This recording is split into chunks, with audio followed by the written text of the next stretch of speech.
Right now, I'm going to go ahead and introduce Colonel Larry Brzezinski, who's going to introduce our panelists. Thank you, Rick. It's good to see everybody here today, 35 smiling faces. Today's presentation, Georgia Energy Future and Your Part in It. Honored and distinguished guests, it's my privilege to introduce on our panel, Public Service Commissioner Larry Bubba McDonald, and Vice President of Environmental Affairs of Georgia Power, Ron Shipman, and from COB EMC, David Tennant, Chairman of COB EMC. Ladies and gentlemen, please applaud our first guests. Now, the purpose of today's very special presentation will focus on Georgia's future electrical power generation through the prism of the government's EPA mandates, as we fondly call regulations, and its impact on consumers and the cost. It's a wallet issue. Now, the 45-minute presentation today that we will have 4 segments to it. Self-introduction of each one of the panelists for 1 minute. Then we will have a discussion, and each one will have, panelists will have 10 minutes, and then we will go into public questions and allow 10 minutes for public questions to be focused on any one of the guests or to the panel itself, and then there will be closing remarks, final words by each one of the panelists for 1 minute. Commissioner, if you would, please start us off. Good morning. My name is Bubba McDonald, and I have the distinct privilege of serving you on the Georgia Public Service Commission. We are elected by the people of Georgia in a statewide election, and of course, 'tis the season. We do regulate our investor-owned utilities in our state, i.e. Georgia Power, Atlanta Gas Light, and we have some 16 select telephone companies that are not deregulated that we still regulate. We regulate all the pipeline safety with natural gas, whether it's a municipality or whether it's the Atlanta Gas Light Company, and then we are also in charge of the underground locating facilities in the state. All of it's related to safety, but our job is very challenging. We're a small agency in state government, but probably as much of an impact on your pocketbook as any agency in state government. It's a pleasure to serve. Yes, good morning. My name is David Tennant. I'm currently the chairman of the board of COB EMC, and I've been on the board for 3 years. My personal background is I've been in the energy industry most of my career. I've designed coal-fired plants, squealers, nuclear power. I've designed alternative energy facilities. I've worked in alternative fuels, taking biomass and converting it to jet fuel and naphtha. I have degrees in business and engineering. When I started in this business, I had a full head of hair. So for those of you looking for career options, this might not be it. But I'm very pleased to be here today, and I look forward to discussion with each of you. Thank you. Good morning, everyone. My name is Ron Shipman. Again, I'm the Vice President of Environmental Affairs for Georgia Power Company. I've been in the power industry for about 30 years. I've worked at nuclear power plants, been on the customer service side of our business, been on the distribution side of our business. I'm a biologist by degree with an MBA. Again, it's been my pleasure to be here. It is my pleasure to be here with you this morning and to talk about the issue that is right now one of the ones that are very near and dear to our heart. And we'll get to the questions and go from there. All right, thank you, gentlemen. Gentlemen, how can Georgia best manage the government's EPA regulations and mandates and its impacts on the consumers, cost, and power generation? And what are the organizations and public fiduciary responsibilities that you represent planning to mitigate potential impacts? And we'll start with Mr. Shipman.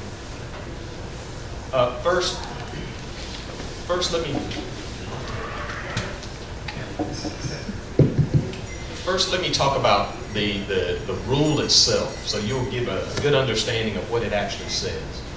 The rule, the Clean Power Plant Rule, basically has 4 tenets attached to it. It talks about a heat rate improvement at power facilities. And again, before we even go to that point, let me remind everyone, this is not a Georgia Power rule. It's only affecting Georgia Power, but it is for the state of Georgia. Okay? Let me be clear about that. So the 4 tenets are 6% increased heat rate efficiency at our power plants. It's like getting 6% more out of the car that you're actually driving. That's what the rule is targeting. The second thing is dispatch natural gas at 70% capacity factor.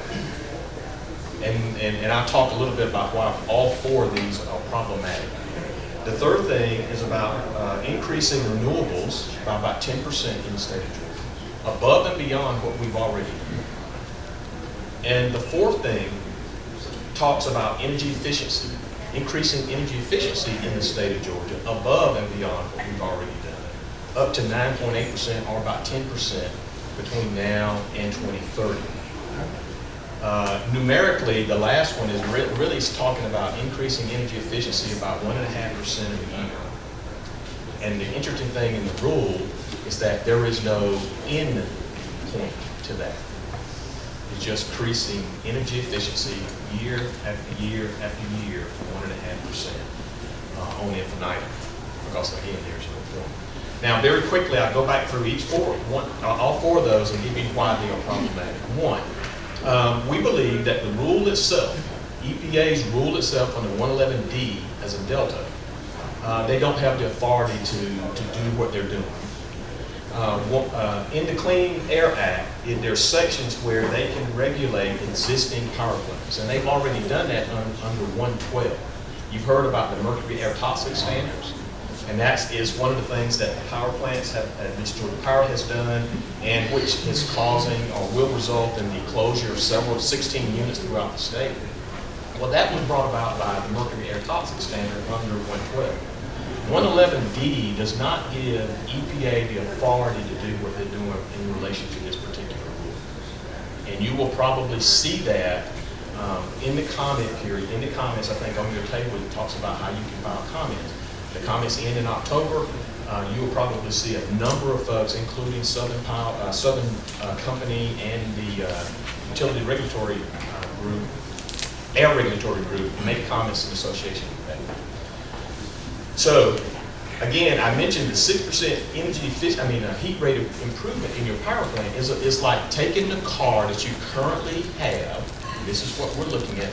111D talks about existing power plants, and taking them and getting 6% more efficiency out of them, or heat rate improvement out of them.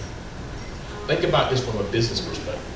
If we could have gotten 6% more efficiency out of our power plant, I'm quite sure the commission would have allowed us, and we as a business would have done that years upon years ago. Okay, so think about that. And if you can get 6% more efficiency out of your car, would you wait till you're regulated to do it? Or would you go ahead and do it now because it's going to be much more beneficial to you? Okay, that's the first step. The second one, it talks about dispatch of natural gas at a 70% capacity factor. Well, what does that mean?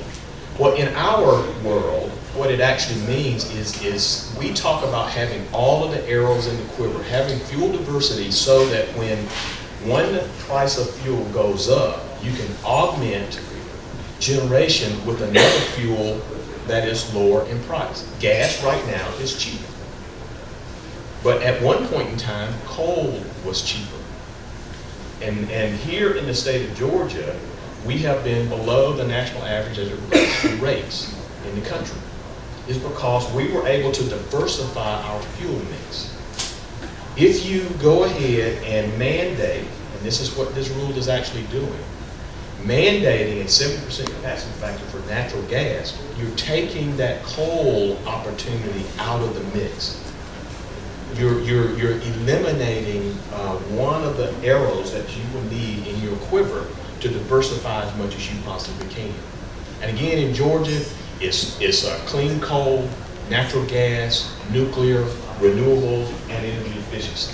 That's what we look at in order to diversify our fuel mix, and we will continue to do that. The third thing we talk about is energy efficiency. Energy efficiency, and the Public Service Commission and Georgia Power have worked very hard as putting in energy efficiency programs, demand-side energy efficiency programs that work best for this state. And we did that without a mandate. And that's what this rule does, not only with energy efficiency, but renewables. It mandates a 10% increase in renewables. So what does that mean? Let me give you an idea of what that actually means, that 10%. If we had to do that all with solar, that constitutes about 60,000 acres of solar panels. Well, let me put that in perspective. A lot of you have been to the coast and you know what Savannah looks like. 60,000 acres is equivalent to taking the metropolitan area of Savannah and putting solar panels in. That's what that means. Georgia has been very aggressive about putting in the right mix of energy resources so that we can diversify as much as we possibly can without a mandate. We do not, in this state, have a renewable portfolio standard. In the South, the closest state that has a renewable portfolio standard is North Carolina. In this rule, what EPA did was to look at North Carolina's renewable RPS, or renewable portfolio standard, and applied it to the state of Georgia to get a number. But the interesting thing in this rule, they did not use or put in those off-ramps that North Carolina has for the renewables. So they put in part of the RPS from North Carolina, but didn't put in the off-ramps. So Georgia doesn't have an off-ramp. Now, what does this all mean for the state of Georgia? One, it will affect the cost of energy in this state. It will, let me say that one more time. It will affect the cost of energy in this state. Effectively, what this rule also does is that the body that regulates Georgia Power Company is now being usurped by this rule. That authority, because the regulators of this state are the ones that know this state and put in energy policies for this state. EPA has now, with this particular rule, as it is proposed and as it is written, has usurped that. They put in a renewable portfolio standard, even though they're not calling it. They put in a demand-side energy efficiency program. They've also said you will dispatch at certain capacity factors, particularly natural gas. So if you dispatch natural gas at a certain rate, that means coal is going to be at a certain rate. Without any dispatch concern, diversity concern along that. And the interesting thing about Georgia Power Company is that fuel is a pass-through for us. We do not make any money on fuel. We just pass it directly to the customer. So think about if you're now being dispatched on gas prices and gas prices go up. What do you think the customer is going to feel? They're going to feel that fuel cost, and it's going to be a direct impact to their fuel, their bills as it relates to Georgia Power Company. So that's what this rule is all about. That's what it does, and I'm quite sure I'll be more than happy to answer all of the questions, but I kind of give you a flavor of what this rule does and what is the potential impact on this state regarding this clean power plant. Thank you. Thank you, Mr. Shipman. Mr. Tennant. Well, I want to commend you on taking the regulations and kind of putting them into a very concise, easy to understand format, because many of you may not be aware the regulations are about 600 pages, give or take, and there's about 1,000 pages of attachments. So that was a pretty good summation. I'm quite impressed. You must do a lot of reading. From the EMC perspective, the EMCs were started years ago to help electrify rural America, but of course, many of them, especially hobby EMC, were more suburban EMCs, and so we're actually one of the largest EMCs in the United States. And most EMCs, not all of them, but most do not generate power, because that's a totally different business. We buy our power, wholesale from the power generators. We get the majority of our power from pull-to-port power, and we get our next base block from the Southern Company. But we also have some other sources, so we're always looking to buy power at the best rate that we can find. So we do not generate any power. So why are the Clean Air Act issues important to us? Well, being that we buy our power from Southern and pull-to-port, and they have what I think is a pretty good mix of power, because we don't want to put all our eggs in one basket. We want some hydro, we want nuclear, we want solar, and the rest of that. But it means our cost will go up as well. And even though the EMCs are primarily not-for-profit entities, as you know, if we make too much money, we're supposed to pass that back in the form of rebates to our member customers. So we're a little different from the investor-owned utilities, but it still comes down to cost. And from a competitive standpoint, you know, people think, well, utilities are monopolies, you don't really have to compete. Well, that's not really true for certain size loads in the state of Georgia. There is competition, friendly competition between us and other EMCs, but if you look at the big picture, when we're looking at trying to lure jobs to Georgia, whether it's manufacturing or industries, those manufacturers are going to look at things like the cost of electricity because it's a big part of their cost of production. So if we find that other states have more efficiently run plants, they have lower rates, we could potentially lose manufacturing jobs to those other states. So there is competition even on a global scale. And you know, a lot of the car companies have been building plants in Tennessee and Alabama, and of course we have some here in Georgia. So we're always competing for new load. Over time, the demand for electricity is dropping. That probably surprises you because we all have 4 or 5 computers and TVs in our home. But in the balance, the big scheme of things, the demand for electricity has been dropping. Our washing machines are more efficient. Our refrigerators are more efficient. So as a utility, we have to do this balancing act of what portfolio of fuels and mix of energy do we want to use. What is the most efficient for our members and customers? And then on the other hand, what do we have to do to meet the regulatory environment we currently find ourselves? And it's not just power plants. Some of the regs actually go into the builders of wood stoves. Now, maybe not a lot of us have wood stoves here, but if you live up in the Northeast or other places, wood stoves are part of your heating. So we're finding regulations are even reaching down to people that have wood stoves. So it's really getting pretty onerous. So in a lot of the conferences I've been to talking about EMC issues, the question is, well, how much will our rates go up? And every state is going to have to submit a plan to the EPA for compliance. And so every state has a different energy mix, every state has different circumstances, but the numbers I'm hearing are that some states may see increases of around 15 to 20% in their electric bills. Other states that perhaps are more dependent on coal might see electric increases as much as 50%. So every state's going to be a little bit different. So as COB EMC, we're lucky from the standpoint that we don't have to have a whole department to help us guide through the morass of regulations. But whatever Southern Company and Georgia Power and Oglethorpe and the others do will have an impact on rates to our members. So like any energy provider, we're obviously concerned about the cost. And all utilities really have a mandate to provide energy to their customers at the most reasonable cost. If you go to any utility in the country, if you look at their mission statement, it may be worded a little differently, but that's essentially it, to provide reliable energy at an appropriate cost. And so even as an EMC, we look at, okay, what are some of our alternatives? Because we recently put online a 100 megawatt solar plant. We're taking all the electricity from that. And as Ron aptly described, solar panels take up a lot of real estate.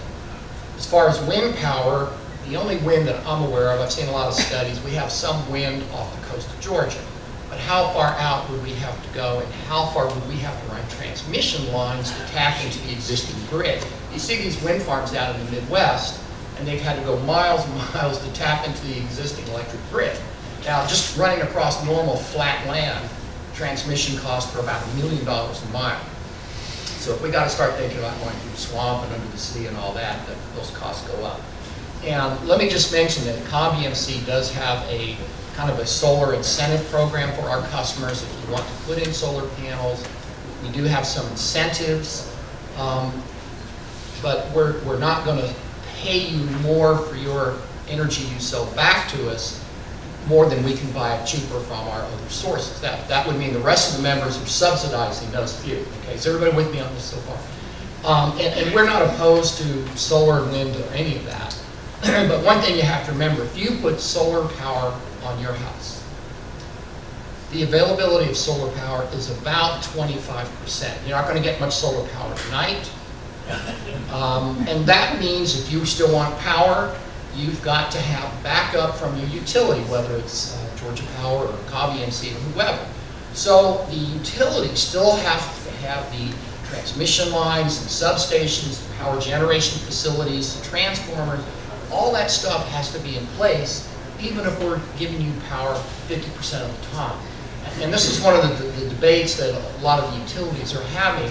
Okay, if we start providing backup to homes that put in solar power, what's the appropriate recovery for our investment in all those facilities? And that's a real big debate that's going on all over the country. So I guess to maybe just quickly summarize my remarks, all utilities are very much going to be impacted by the Clean Air Act requirements. I think that we're going through a huge transition. I don't think any of us are necessarily opposed to clean energy. It's at what cost? And maybe solar energy is not quite there today, but I think it will be at some point, whether that's 10 years or 50 years, I don't know. But we have to look at this from a balanced perspective, cost and benefits to our members and customers, as well as the environment. I don't think anyone in this room is for dirty air and dirty water and the rest of that. We all want to operate as cleanly as we can, but we have some technical limitations as well. And I know for a fact the utility industry has already invested billions of dollars in addressing nitrogen oxides and sulfur dioxides over the year. And now we're getting into greenhouse gases. So it'll be interesting to see where this all shakes out. Thank you. Thank you, Mr. Chairman. Commissioner McDonald. Larry, what was the question? The question is, what is the government's EPA regulations impact on Georgians, of course, to the enterprises who provide us electricity? What is the impact that you see and how we can mitigate that as a state, also from your position as a elected public service commissioner? You've heard the question and you've heard the answers of any other questions. Good job. Let me give you a little different perspective from a regulator standpoint, if I may. What does it mean? It means you don't need a Congress. It means you don't need a state legislature. And it means you don't need a public service commission. It means that the bureaucratic part of the administration is going to tell you what you need and how you need it and how to fix it at your expense. That's what it means. It has gone beyond the limits of the Constitution of the United States. Absolutely. It has abused the Clean Air Act that Congress passed. The cap and trade bill failed in Congress, and this is a substitute for a failure of Congress, not a failure, but Congress acting in a responsible way. But this is what that means. Now, with that said, David and Ron, of course, represent their particular companies.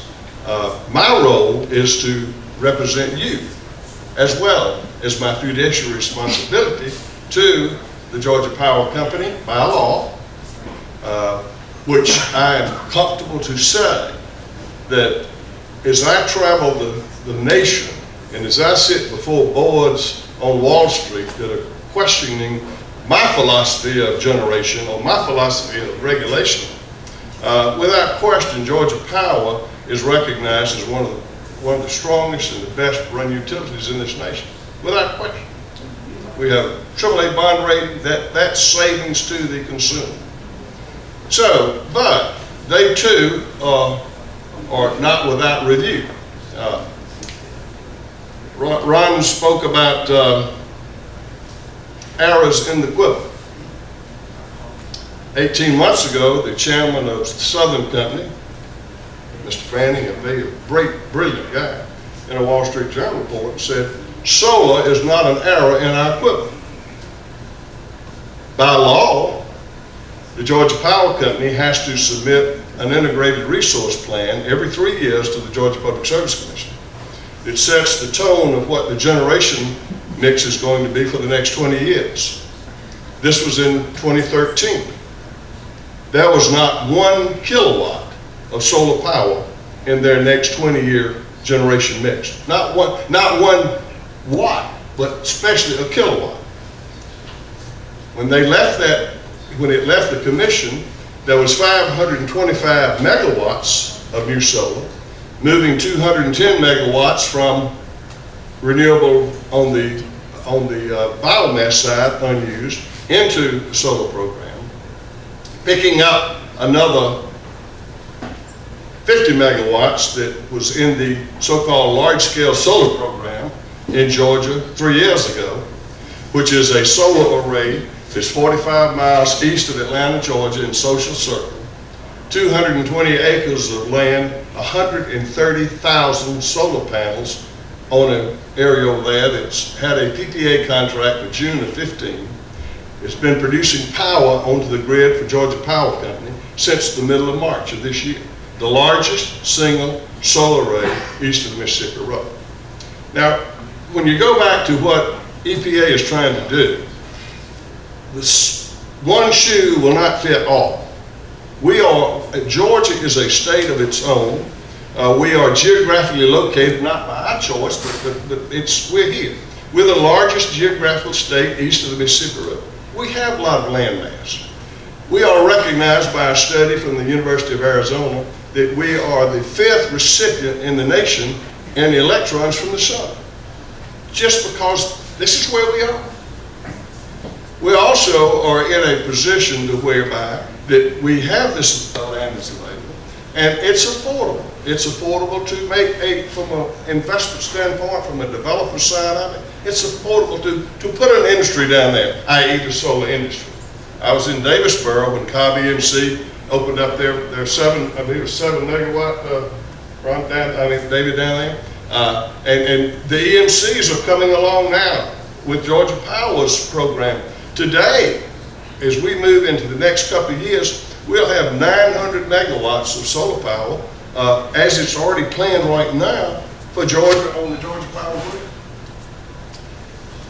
General Aycock came into my office in the latter part of March from the Department of Energy and said, we want to use Georgia as a model to meet our mandates that we have, to meet our bases in their renewable energy portfolios. Their mandate.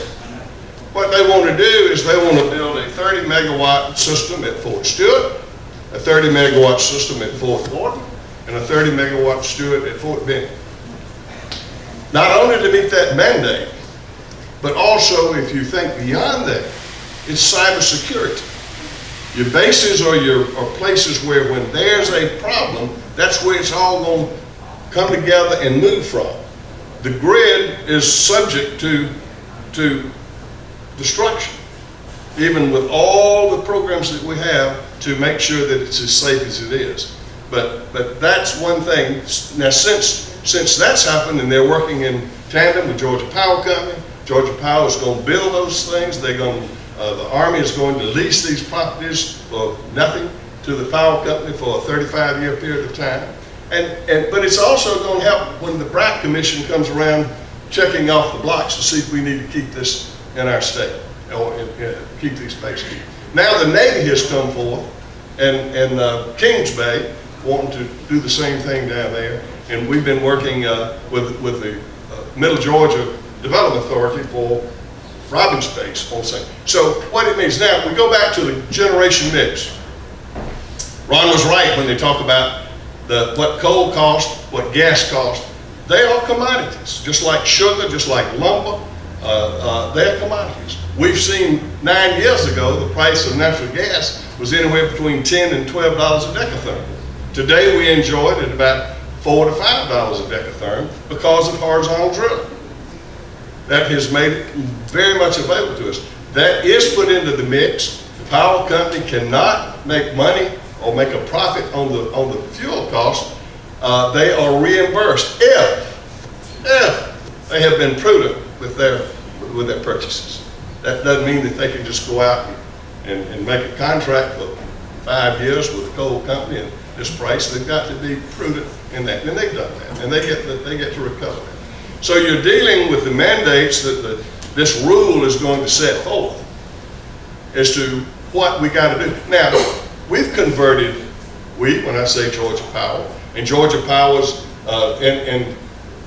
in a partnership with the ENCs through Overthor on our 2 new nuclear plants. They in partnership with our first 2 nuclear plants. They in partnership with other generation facilities because, as David said, they're not a generating company. They buy from the wholesale marketplace and deliver it. They're a transportation company to some degree and a service company. But when you look at what's going down the road and you take today, your bill that you get monthly, approximately about 60% of that bill is environmental impacts that we have no control over and the Georgia Power Company has no control over. And I'm sure the EMC is the same way because it's in that same mix as far as making up what the cost of that energy is. We are handicapped in Georgia because we have been proactive over the years in spending billions of dollars in our generation, putting in scrubbers, putting in bagging, converting coal plants from coal to natural gas when it's available. You can't just take a coal plant that's sitting out here in the middle of nowhere and convert it to natural gas. Number one, some of these plants are old and worn out, and it's just like an old man, you know. There's so many things that this guy can't do, you know. I need to be like the new lady, the young lady that spoke to us up there, you know. I need a pill to make me be able to come up to grade with that. And then you can't run a generation plant for natural gas on a 3/4-inch gas line. Now, when you want to put in a 20-mile, 24-inch gas line, and you think what the environmental impact is when you go through that to get the permission, and then when you go through the eminent domain to run the line, you understand where we are today and what the problems are that face us. These, my friends, are what we're having to deal with. We're not going to get credit for our new nuclear plants that's going to be tremendous when we look at 2030.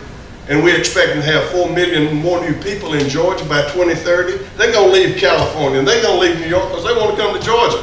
They want to come to a state where we are number one in the place to do business. As David said, we don't just get to be number one in the state by the Governor's Office of Economic Development, which does a fantastic job.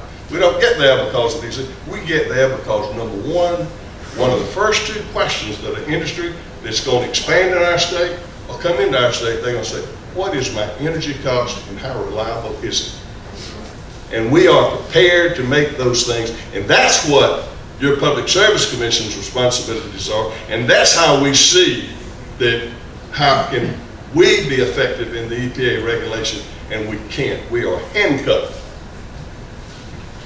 Well, thank you, gentlemen. Very insightful. Our second segment. We're going to our third segment, and it's 10 minutes for questions from the audience. First question, please. Hey, I guess like John or me. Go ahead. Yes, you're there, Chad. Okay. Well, by your statements, you believe Georgia's a sovereign state. Absolutely. Okay. Oh, then, as an elected representative, are you going to tell the EPA we don't have to do this because it's an unconstitutional mandate? Already done it. Okay. I was saying in Atlanta when EPA came to Atlanta and I testified before EPA. So are you going to recommend to our legislators body to do the same thing? Fortunately, I don't think we have to do that. I think they're very well aware of what their responsibilities are and what the needs are. Those that want to be. Thank you. There's a difference. We had, when Captain Trade came up, we had part of our delegation that supported Captain Trade. John? Well, Jack pretty much got my question. You know, the state of Georgia does have the right under the Virginia and Kentucky resolutions to tell the federal government this is unconstitutional and it does not apply in this state. And we just need people with the backbone to tell them to stick it where the sun never shines.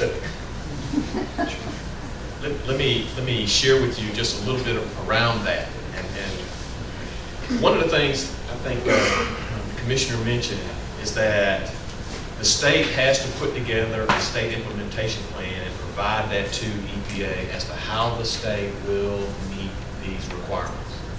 If the state does not do that, then then it is the obligation of the federal government. In other words, the state offers a SIP, a SIP, a state implementation plan.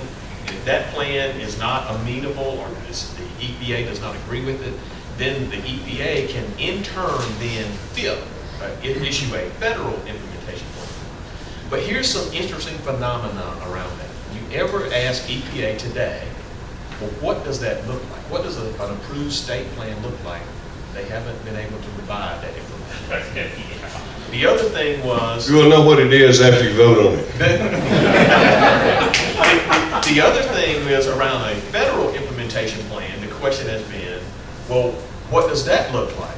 And EPA gladly says, well, the state has a lot of flexibility in order to meet these guidelines. That is their response. Because they don't want to say the federal government will come in and take over your program. Because that's by this rule, that is what's in the rule.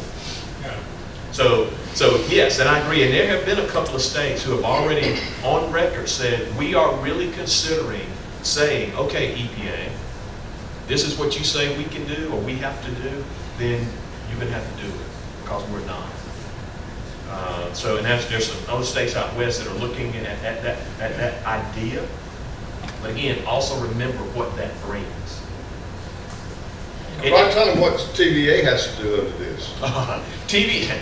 Interesting thing about TVA. TVA, Georgia, or Tennessee, Georgia, and South Carolina are in the same ball game. Let me show you why we're in the same ball game. It's because in the rule it talks about facilities like Vogtle 3 and 4.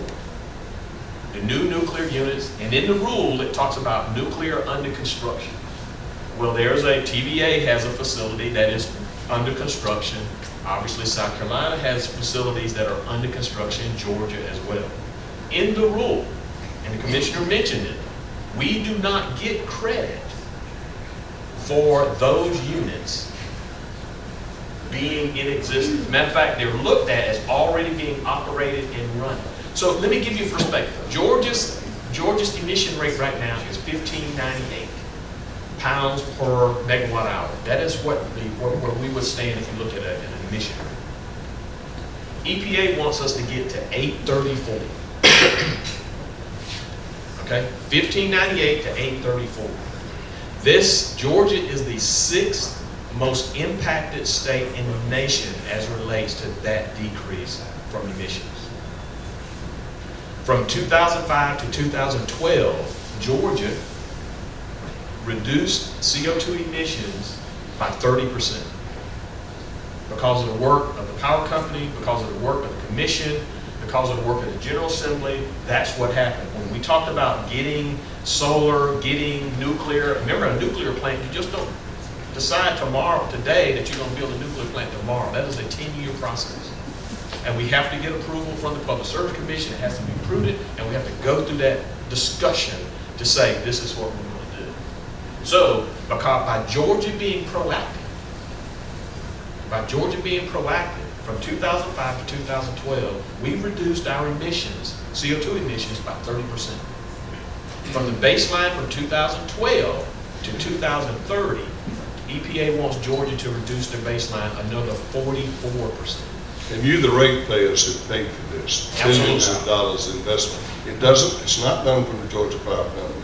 It's not done by the EMCs. It's done by the consumers. That's who's paying for it. Absolutely. And the problem with that is that everything that we have paid for thus far as customers is not in this rule we're getting credit for. And that's why Georgia winds up being the sixth most impacted state in the nation regarding this rule.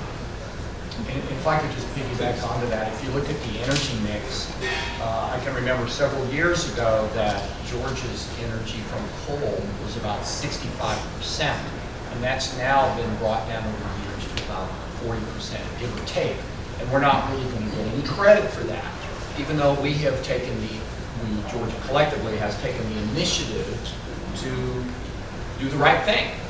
We're being penalized. We have some 14 coal generation plants on the decommissioning list over the next several years down the road. And, you know, that's 3,000 megawatts of... That's because of the mandate, is that correct? No, it's because of our proactive initiative. Some of the plants, they've aged out on us. It's like a car, you know, it runs its task and it's time to close it down. They are not, it's not feasible to retrofit them, to bring them back up to, with all the standards that they have to meet. It's cheaper to go out and possibly build a nuclear plant and where we'll have 2,200 megawatts of new power coming on in 17 and 18. And the fact that we're going to be able to use the good sun to come in and pick up a lot of that space in there. And what that comes into, when I talk about that fuel mix goes, is as the consumer pays for the fuel. And as the price of natural gas goes up, the cost of generation goes up. Where the sun is going to help in that fuel from the sun is free. Now, solar is not free, but that fuel from the sun is free. And when you blend it in, it's like taking a glass of bourbon and you pour a little water in it, you kind of dilute it down a little bit. And so that will kind of hold down the price of that. And the thing about it is that price for the sun is the same today that it will be 60 years from now. And we can't say that about natural gas or coal or whatever. And if it's not the same 60 years from now, it doesn't make any difference anyway. All right, we have time just for one short question to keep on 45-minute timeline. Go ahead. I will try to keep it short. A comment and an observation. I just find it very interesting that you shared that the EPA has created some kind of off-ramps for North Carolina. I wonder if that has anything to do with Research Triangle and the EPA being located in the Raleigh-Durham area. Just a question mark, since there's so much complexity on the Economic Development Authority here in Cherokee County. So I'm very aware of the different projects that have considered Georgia, actually Cherokee County, but have ended up going to a competitor state, North Carolina. So that's just a comment. But my question is, I'm reading through this paperwork, and I'm noticing that there is a call to action. There's several people here in the room, and we all represent different types of businesses and career paths. I represent the Georgia Real Estate Commission, and I actually serve as a director for the Cherokee Association of Realtors. And one of the things that they have been very involved in is creating, through RCAC, creating a call to action where anyone that is a licensed real estate professional, not only in the state of Georgia, but also across the country, we have calls to action. I see how this trickle-down effect will actually have an impact on every one of us as a homeowner or a renter. It really doesn't matter. So if there is something that we can do that would be specific to my industry or anybody else's industry, I would like to know, other than outside of here, how can we message? What is the best place to find that, you have a quote that you've already said this is unconstitutional? We need to have, like Jessica said, we need to have a picture with a few words and go. We'd like to answer that question. You need to, Barry Louderbuck is a prime example. You need to let Phil Barry's bucket up with all the information you can, because frankly, I think it's a done deal. I think this going through these hearing processes, I think they've already got their mind made up. I think that it's just when I testified in Atlanta, trust, it goes back to that trust side. I don't trust them. I'm sorry. When I went to Atlanta, there were more staff from EPA in that hearing than there was people in the hearing. And I also can say the comment period for this particular rule ends in the middle of October. And I think I looked at the flyer on your table. That is a way where you can, as either an individual or a group, can file comments to EPA as it relates to this particular rule.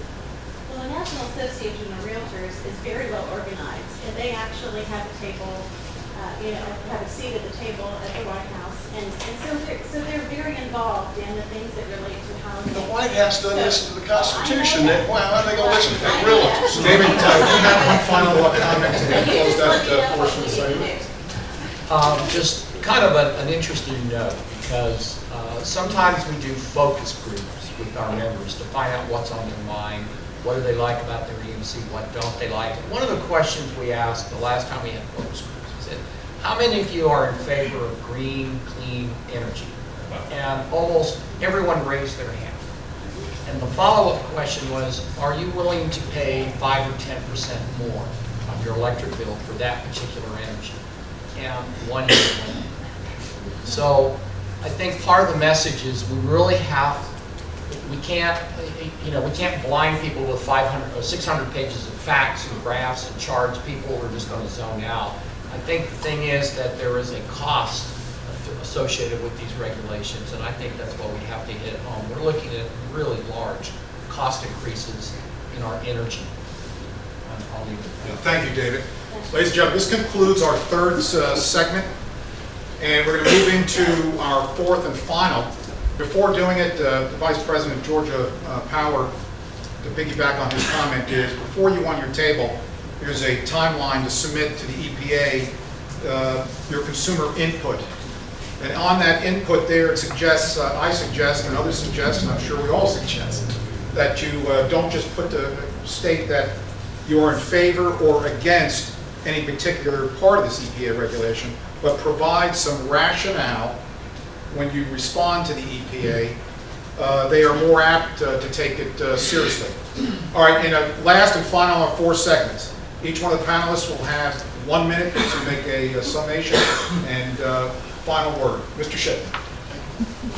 From Georgia Power Company perspective, clean, safe, reliable, affordable energy is what we're looking for and what we're hoping to provide, what we continue to provide. This rule challenges that.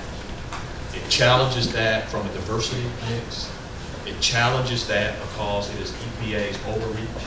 And again, we think tremendous overreach by the agency. And then thirdly, the consumers will be harmed if this rule is proposed, written, and finalized as you see it. Mr. Tennant. Okay. That was a pretty good summary. You took everything I was going to say, but that's all right. It's all good. I reinforce that. But I think the viability and economic vitality of our state depends on reliable and economically feasible energy. The utilities and power companies are not these big monster guys that are opposed to anything. We're just all about profits. That's not what it is at all. We're all about reason. A lot of us are looking at a wide variety of energy mix. We support alternative energies. They have a place in the mix. I think we have to look at that balance. You know, solar is not going to replace a plant voltage, but is there a place for it? Yes, absolutely. So I think on balance, we want a reasonable discussion, and I don't know where all the dust is going to settle once the EPA rules are finalized, but it's a little bit scary, quite honestly, and I hope the voices of reason can prevail. Thank you, Chairman Tennant. Commissioner McDonald. Vote, vote, and vote. Share your knowledge that you have of the issue with your neighbor. Don't try to mandate your neighbor how to vote, but share your knowledge with your neighbor, your Sunday school class, your friends through Facebook and Twitter and others, and let them know the impact, the true impact of what this can do, and then let your fingers do the walking, because it's really for my grandchildren that you're going to help if we do the right thing. Thank you. Ladies and gentlemen, our 3 honored guests, distinguished guests.